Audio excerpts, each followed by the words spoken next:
Well, happy Thanksgiving or post-Thanksgiving. How are you doing, Jeff? Wonderful. How are you today? Oh, fantastic. I want to welcome everybody to Liberty on Caffeine. Today is the 28th of November, our post-Thanksgiving show. We're going to be talking about banking, fiat money, the history of the Fed, everything that is wrong with our monetary systems today in this country. It's just a reminder to people that are down and out about things that are going on. It's the 28th and we still don't have a president-elect. So be positive, whoever you're supporting. So we're just going to take a short intro and then start our show. We want to get it on because we don't get along.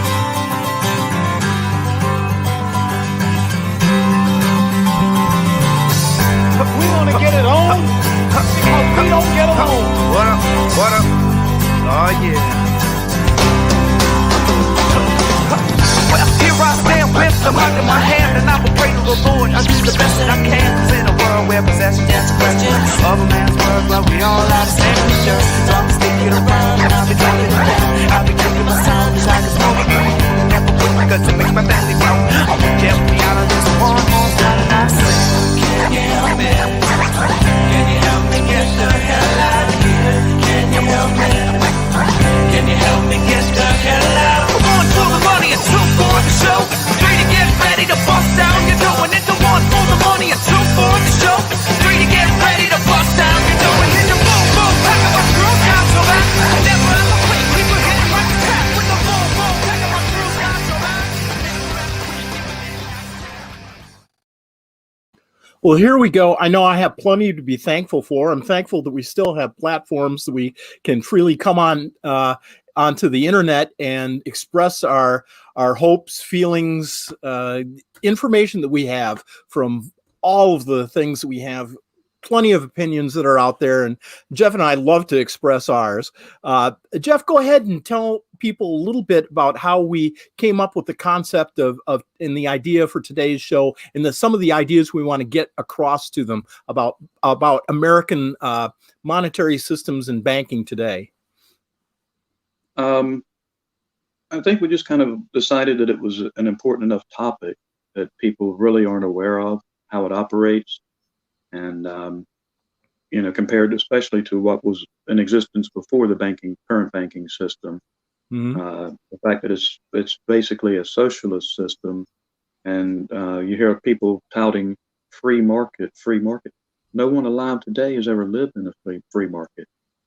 Yeah. We've had this socialist system in place since 1913, and several attempts were made before that. It boils down to basically the fact that our monetary system is voodoo economics, not based on any kind of actual math, and accounting is a hard science. Economics is pretty much a hard science. There's some guesswork in it, speculation, but that doesn't change the science to it. And there are a lot of smoke and mirrors involved. Yeah. And it's a topic people really need to understand because it affects everyone's life. You know? Your opportunities to even get a loan, to what you can purchase with your money, Exactly. And since we are going to be talking about history and so on, I prepared a little bit of a short film. And I'm going to go ahead and share that with everybody right now so they can kind of catch up with us and get an idea of what we're talking about, bring them up to the present of how we got to the Fed today.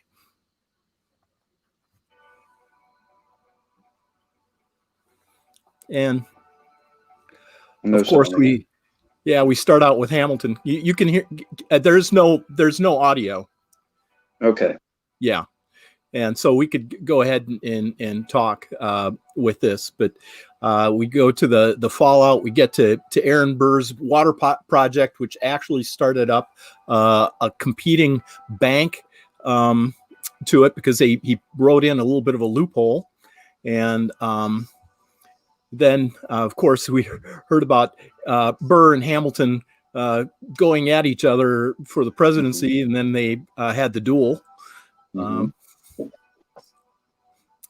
and Madison getting the National Bank after the debt of War of 1812. Jackson pulls the deposits, federal deposits from the bank, which pretty much takes it out. Mhm.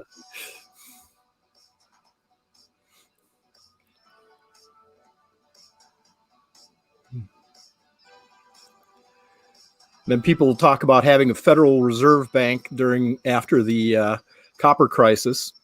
It was created so it would prevent there from being a crash. And of course, what does it do? It creates a crash 16 years later. And every 13 to 16 years after that. Exactly. Mm-hmm. And created not only to prevent crashes, but also highs, to stop spikes in the Exactly. market in either direction. And Yeah. as you can see, it's failed miserably if you just want to chart it from 1913 forward. What was expected or intended certainly wasn't the result. So, well, and it's so true that the intentions that people have, the great intentions that they pave the road with gold of good intentions and always leads to the unintended consequences that bear out. And it's usually what they're trying to prevent. And well, they had a history to look at and knew what the results were going to be. So I think a lot of times these guys are given more credit for good intentions than they actually deserve. You know, this was nothing but a power grab to control the economy by private industry. Period. Yeah.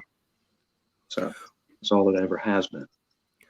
That's true. And I understand that there are even more talks about printing more money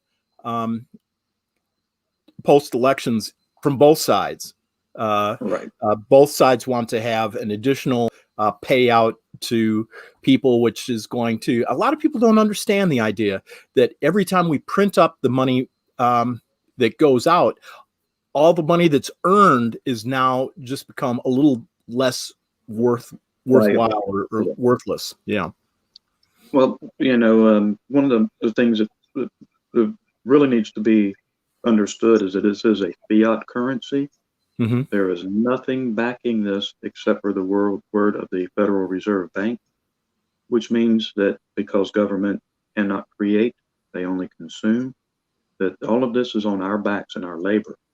Yeah. And you talk to people about, let's get back on a gold standard where there's actual physical commodities backing the value of our currency, and the response is, well, there's too much currency in existence. Yeah. Be able to back it on the gold standard. Well, that right there tells you that the system is corrupt because there's more money in the circulation than we can cover with commodity. What do we cover it with? Exactly. So the whole idea of the central bank was to keep the stock market from rising too high and crashing too hard, and creating these bubbles that people have been seeing consistently over the last several decades. And they decided that the money needed no backing whatsoever in the mid 50s, wasn't it? 60s. Yep. Also, that before the central banks and income taxes, the main source of revenue for the government was actually tariffs. The government was small enough to operate off of these tariffs, but as they added in more social programs and had to be able to pay for those, the revenues from tariffs were insufficient. So what they did, instead of reducing the size of government, was double the tariff side. Yeah. Which made competing in the country impossible and stopped imports, reduced revenue. So eventually income taxes have replaced tariffs as the main source of income, and those income taxes go to the Internal Revenue Service, the federal, the Treasury Department, which is closely tied to the bank. And none of these, the Internal Revenue Service has argued 5 times in court that they're not a government agency, and the Federal Reserve Bank is not a government agency. Yes. So we have private industries controlling all of these facets of our lives. Yeah. The value of our money is controlled by banks in foreign Banks, countries. and not and when we're talking about banks, we're not talking about savings and loan types of banks. We're talking about investment banks, and a lot of these investment banks have foreign investors who have are trying to buy the American public into debt, so to speak, purchase our slavery. There's a bank behind all the banks you use, and that's where they get their money to loan you. And that bank is the Federal Reserve. Yeah. And they set the interest rate and the printing of our money. So when your interest rates are artificially low like they are right now, then that's not due to market forces, but rather manipulation by private company. And income tax was only supposed to be a temporary emergency tax brought about in World War II. And something that it didn't remain temporary. Taxes never do. But again, when they legislated it, I don't believe they really had a sunset on that one. Historically, income taxes were created to pay off debt from war, and so that was the main purpose, was to pay off debt. And what we have today is $20+ trillion in debt. Yeah. What they had before was pay as you go. Don't leave your children in a bad position by your own actions and the consequences of it. And of course, they had when they did the bringing the bills up in Congress and so on, all they did was talk about how temporary it was. And you're correct. They never put a sunset into it when they wrote the bill. And the maximum was supposed to be 3%, if I remember correctly. That's correct. Yes. The maximum was supposed to be 3% on the highest earners. Yeah. Correct. Not only that, but Woodrow Wilson was president during the time. He's considered the godfather of progressive liberalism, and he gets a lot of credit for signing these into law. What a lot of people are not aware of is the fact that it was the Republicans that actually introduced the bills to Congress. So they're just as much culpable in the existence of the Federal Reserve Bank, if not more so, for introducing the bills in the first place. Absolutely. It's a very good point. Very good point. Very good point. Well, okay, amazingly, we've already gone on for about 12 minutes. We're going to take a small break, and we'll be right back. Braxton was diagnosed with choroid plexus carcinoma, a brain tumor. St. Jude is helping us put away our fears. We have an amazing team that fights for the best outcome for Braxton. He has the best chance here. I don't have to worry that how much is that bag of fluid going to cost me? Can I afford it to save my child's life? The donations, they're paying for me to live every day with my son, be stress-free, and enjoy every day with him. I wish there was a word bigger than thank you, more close to the heart, because thank you's not enough. They've given me hope. They've given me my son. St. Jude Children's Research Hospital. Finding cures, saving children. Learn more at stjude.org. Well, welcome back to Liberty on Caffeine. We're discussing fiat money, the history of the Fed, history of banking here in the United States.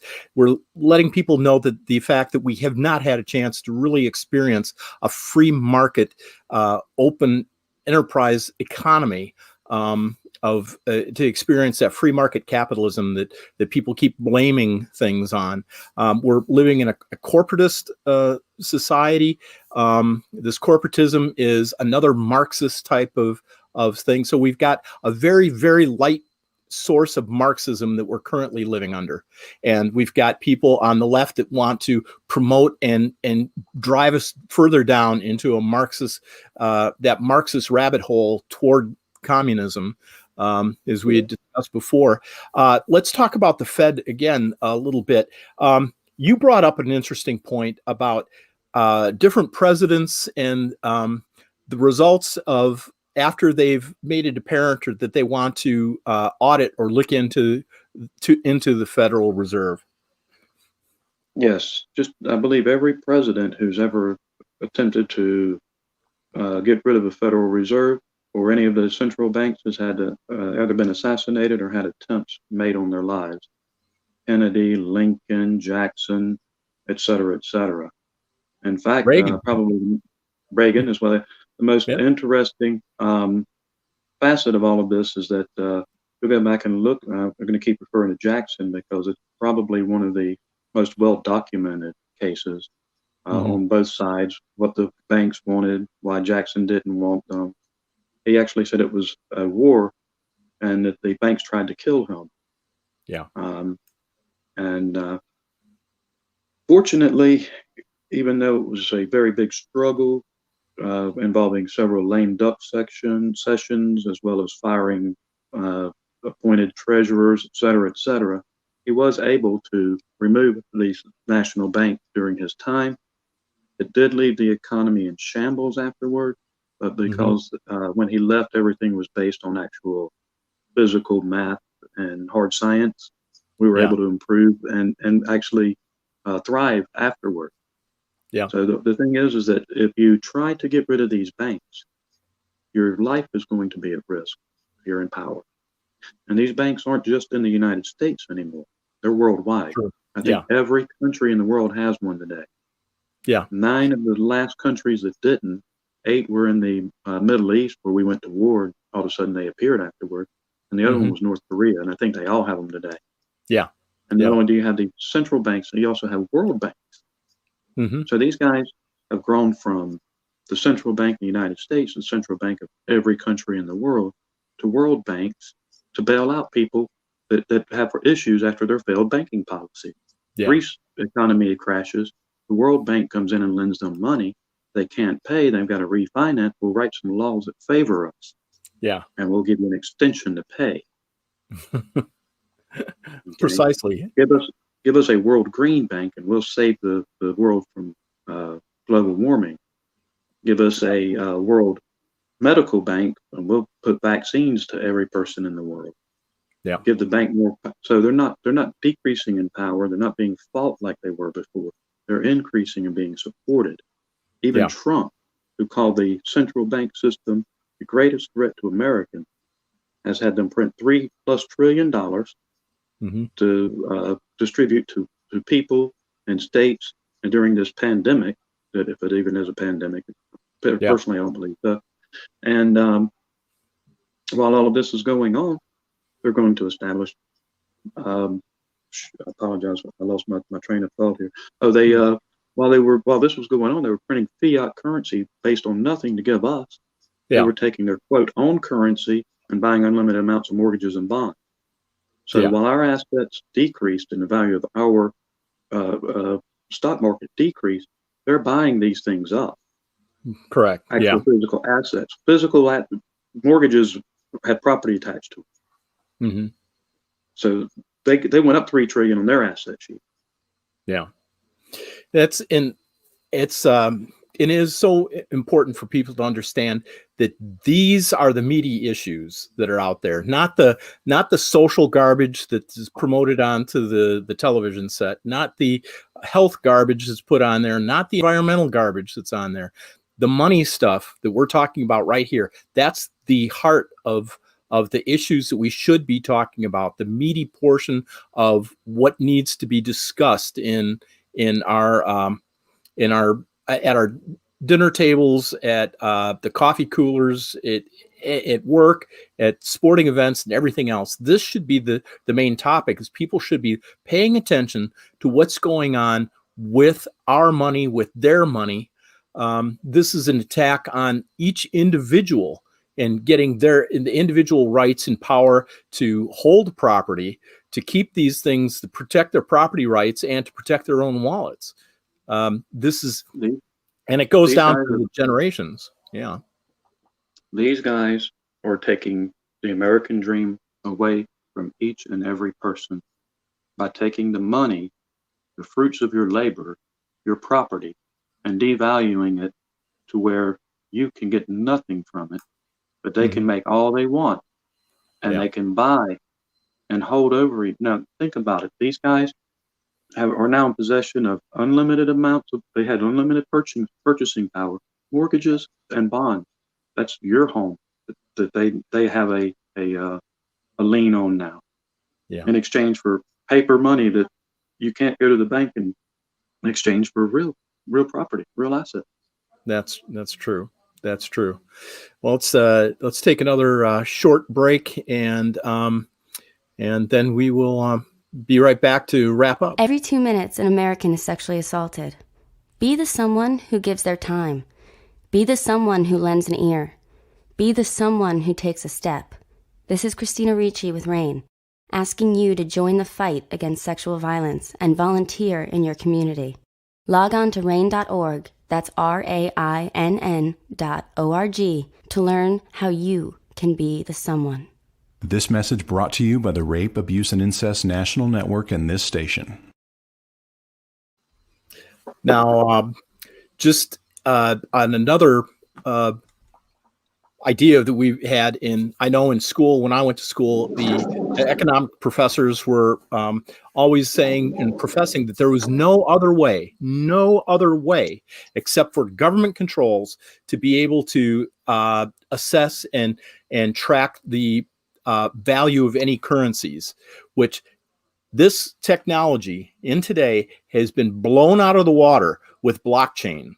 And those who are not familiar with blockchain, we're talking about Bitcoin and cryptocurrency. And I don't. What is your take on the fear that the central banks have about cryptocurrency and blockchain? Well, I think that they have reason to fear because it's actually based on science and math and works like it's supposed to. But again, the fear that I have concerning that is you don't have anything backing this Bitcoin, this currency. It's created out of thin air. Much of it was mined off of solving mathematical equations on a computer system. Well, that's how you get Bitcoins. Well, they're created. That's how the actual one coin is created, is by the mining, but the value is determined by the first trade. And right. Yeah, and so then they track the trades that go through. You still have nothing backing that currency is the issue I have. Yeah. There's nothing physically backing it. Mm-hmm. And the other issue with that, in my personal opinion, is the fact that they do have hard currency available, but it's mostly a computerized currency as well. Mm-hmm. Okay, so I'm a fan of being able to hold things in my hand, and have something backing it that's solid. The idea is great, and obviously it's going to be around for a while, but I don't think it's the answer to the situation because, I said, it's based on nothing again. Well, again, I think the real danger is that these people, when they have developed the cryptocurrency, has kind of pulled back the curtain as to what is really behind the fiat currency that we're using today. That's what endangers, I think. The concern the bank have is the fact that they don't control the cryptocurrency. That's out of their that's true. Their realm of control. That's the big thing. Yeah, they can't. Still based on nothing, and it's still an electronic currency. And those are my two big concerns with it. Right. They can't introduce or control the amount of currency that's out there. They can't control the values and everything else, because that's done by the free market. Yeah. And that takes away some of their ability to control interest rates and other things as well, because that's outside of their control. Yeah. And the big thing that's the issue with our current banking system is what's based on what's called supply side economics, meaning that give the people money and they'll spend it and the economy will grow. Yeah. Has nothing to do with the demand side. It's like they're ignoring half of the equation. I could give you money to go spend, but unless there's the demand, the products and demand for it, then that's not doing any good. And they absolutely ignore the demand side of the economic equation. Yeah. And we've had some great comments from Bobby Pugh. I've been putting those underneath us right now. This one, it says, think also how many companies fall or fail during recessions, and the few companies that they buy them up. And you're right, Bobby. a lot of times these manipulations on all levels of the economy, when you have government involved with big businesses, they do the manipulation in order to bring down the competition or bring down the marketplace so that they can go in, scoop up and grab things. And it's done even on local levels. I mean, we've seen it here in Myrtle Beach, haven't we? Oh, absolutely. What you get there, basically, you have a situation where these highs and lows of the market are now controlled. They're still occurring, but they're not market-based. They're based on the actions of the bank. Yeah. So the bank actually controls the economy through, these lists of the top stocks that you see, the top 200 stocks. Some of these guys will call their friends, hey, look, don't list this one for 3 hours up there, and I can make a couple of million if you just delay it a few hours. And they'll do that. No. So there's really nothing in our system, the way it's based right now, that has anything to do with the actual value of our market, the productivity of the people. It's all based on smoke and mirrors and whatever the Fed wants to say. And they create these highs and lows to make these advantages for themselves and other companies. Yeah. And then, and just to illustrate what goes on in local places, in Myrtle Beach, if people aren't familiar, we have had, quote, overlay districts that have been put out by our local government where they say, you're a business that's here on this portion of the beach, you can't sell CBD oil. Correct. I mean, you're restricting things but they're competitors that are off that section that are maybe a few blocks away can sell it. And that's the reason. That's the reason I was against the zones they created originally for tattoo parlors, smoke shops, so forth. Adult entertainment being in specific districts.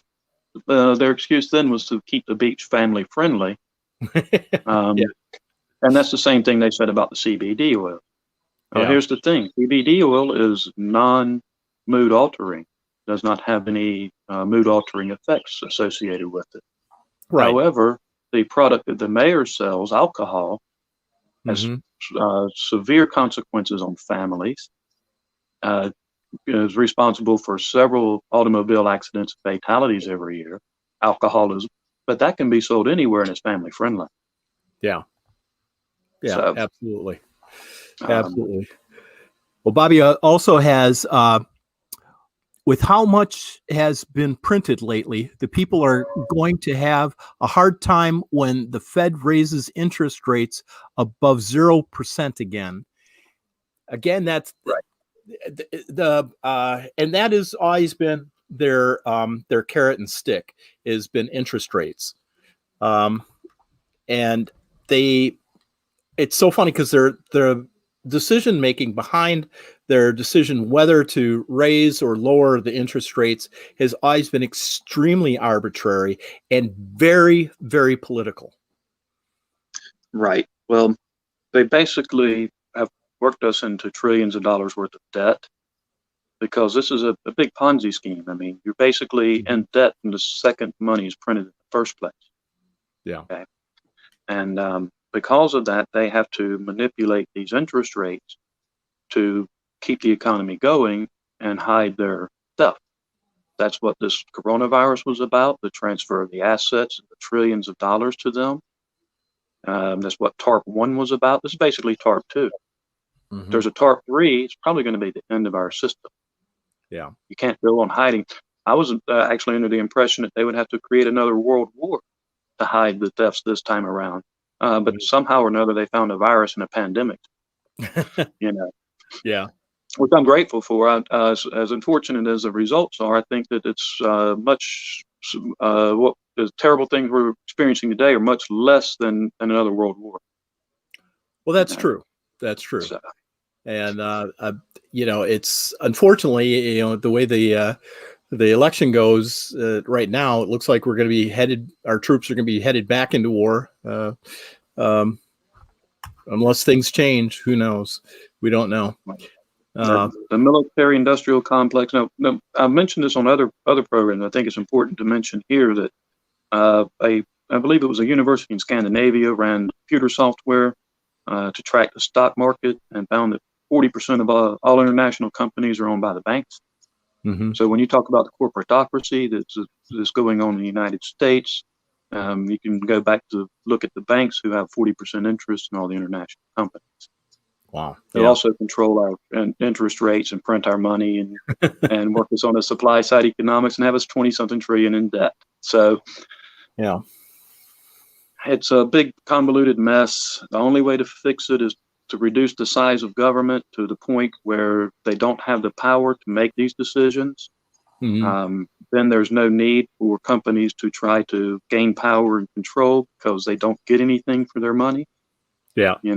And we can operate on a tariff system instead of income taxes and stop stealing people's profits and property and industry, the fruits of their labor.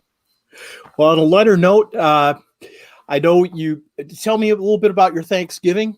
Did you just have family in? Was it just a small affair, or? Very small affair. I know we're both widowers, and I didn't have any children, so my holidays tend to stay on the small side and have a small group of people. But that's the family I have. I'm grateful for, and had a great time with them. Well, as you can tell, I'm not in Myrtle Beach right now. I headed to North Georgia to see my folks. I hadn't spent a Thanksgiving with them for 20 years. Usually I'm working, so things had come across and I wasn't able to do that. So it's just it's been kind of a joy, and there are so many things. I started the show by saying, I was thankful to having these platforms, to having the technology, to be able to come across and to share my opinions with the folks that are out there. Any special things that you're thankful for? Yeah, I'm thankful for the opportunity to try to educate people and make a difference in this culture, to try to help people have better lives and more opportunities, and to just generally, I'm the kind of person who believes that the people should always be given the if it comes between government and people, always side with the people. Yes. Yeah. And that's what I really want. I'm thankful that there's this opportunity to help other people maybe get in this mindset too. Yes. I have no children myself. I could be out there making a fortune off of this corrupt system and have a whole lot better lifestyle than I do today. I do this for the future of everyone else's children, and so that they have opportunities that we haven't, that our great grandparents had that we don't. We've lost a lot in this country. That's very true. I'm just grateful for the opportunity to help people maybe improve their lives and become better people in the long run. Good. Well, I know I've had a couple ideas and suggestions that have come up for some future programs, leading up to the Christmas holiday and the brand new year. I know you probably had a couple ideas come across too. I'm just kind of interested in seeing what's going to happen today. This is, of course, we're going to find out the figures from the Black Friday sales that have gone through on retail. I'm just kind of interested to see how the economy is going to go. I've heard some early reports that it's fairly robust. I don't think it's going to be the record breaking sales that they've had in the past. No, too many people don't have the money. They don't have it to spend this year. That's true. That's true. And one thing I wanted to caution people about during this discussion about the banks is, if you'll look, the Asian markets are pretty strong still. Mm-hmm. They seem to be doing well, and that to me is an indication that these banks are now working mostly out of the Asian markets to keep them afloat, because the governments are probably more conducive to their style of banking than other areas. So just be aware that I think Asia has really become more involved in the world banking market, and that doesn't bode well for countries such as ourselves. No, I think, and I think Western Europe probably is the first to start tumbling. We're probably going to go sliding right behind them. But we should, because the Bank of Germany, England, and Italy all are part of our central banking system. Yeah. So, yeah. Well, when we slide, somebody else goes up, and whoever goes up is where the banks are operating out of current. Yeah. Yeah. Real good. All right. Well, do you have anything else you want to add to today's subject? Just hoping that we can look back to how things were before this terrible system was set in perpetuity, and what we're missing out on in a future show. Okay, and I just encourage people to read some of the great thinkers of economy, Bastiat,